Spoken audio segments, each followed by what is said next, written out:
Kim Jong Un says the North's nuclear test site will be shut down next month. Also, foreign experts will be invited into the country.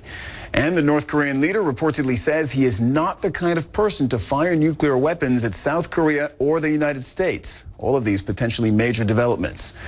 All of this is coming to us from the South Korean presidency. Kim Jong Un reportedly made these comments at a landmark summit with South Korean President Moon Jae-in on Friday. You're seeing pictures of that meeting. At the meeting, the two leaders signed a declaration. They vowed denuclearization of the peninsula and a formal end to the Korean War. CNN's Paula Hancock joins me now from Seoul with the very latest. Paula, you were telling me yesterday that you were going to get this briefing.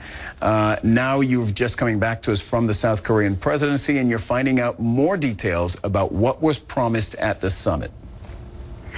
That's right, Cyril, yes. The main headlines really to take away from this is that Kim Jong Un has said that he's going to shut down the nuclear facility in May. So we have a timeline now of exactly when that could be. That's next month, so obviously not very far away at all. Also saying that he's going to invite experts and journalists from South Korea and the United States just to be open and transparent, he says, with the international community. Now, this is all coming to us secondhand from the Blue House and from the spokesperson. But this is what they say that Kim Jong Un said at this summit. He also, according to the Blue House, said that there were two larger tunnels at this Punggye-ri nuclear test site in the northeast of the country that were in good condition. Kim Jong Un had apparently acknowledged the fact that there had been reports out there that this nuclear test site had apparently collapsed after a previous test, so it was obsolete. He said that's simply not the case, and these two larger tunnels are in very good condition.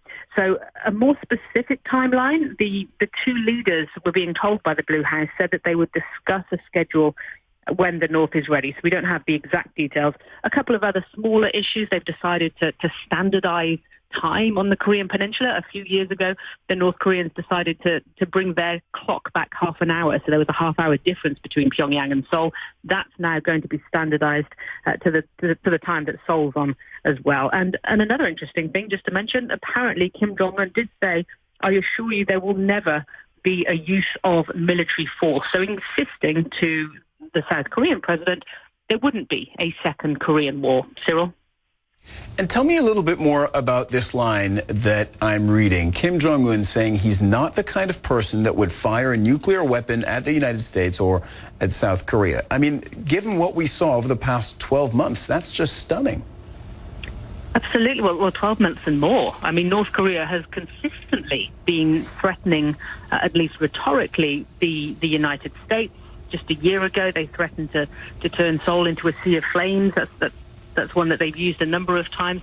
So certainly when it comes to the rhetoric that we heard from North Korea through state-run media, then that doesn't marry up with what we're hearing now from Kim Jong Un through the Blue House, saying, "I'm not such a person to fire nuclear weapons." So it's an interesting comment for sure. And the fact that they have quoted him as saying as well that he thinks the US has a kind of innate repulsion against North Korea, but saying once we speak to the United States, once I talk to them, I can build trust with the US.